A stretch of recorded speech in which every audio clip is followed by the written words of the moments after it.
Pre booking খুলতেই ফাটিয়ে I হাউসফুলের। অপরদিকে কামাল হাসানের ছবিতে নিষেধাজ্ঞা, হাইকোর্টের দ্বারস্থ প্রযোজক জানাবো আপনাদের। প্রথমেই আসা যাক হাউসফুলের কাছে।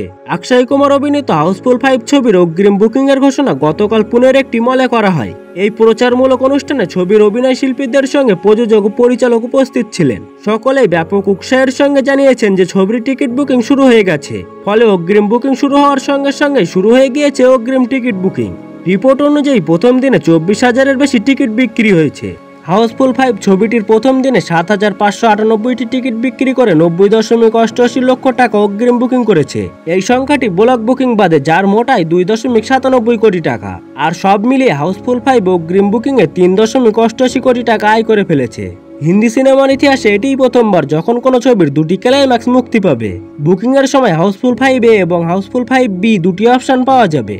একই ছবির দুটি ক্লাইম্যাক্স মুক্তি করে দর্শকদের থিয়েটারে আনার চেষ্টা করেছেন নির্মাতারা।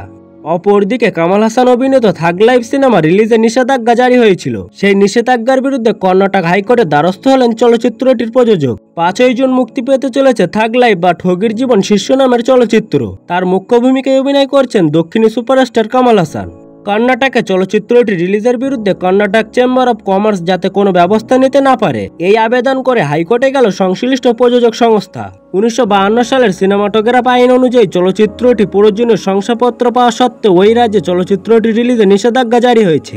দীর্ঘ পরিশ্রমের ফলে 1987 সালের পর ফের একবার কামাল হাসান এবং প্রখ্যাত চলচ্চিত্র পরিচালক মণিরত্নম জুটি বেঁধেছেন। যে কারণে এই চলচ্চিত্রটিকে ঘিরে দর্শকদের মধ্যে যে বিপুল উৎসাহ তৈরি হয়েছে তা ওই নিষেধাজ্ঞার ফলে বিপুল ক্ষতিগ্রস্ত হওয়ার সম্ভাবনা বলে দাবি মামলাকারীর।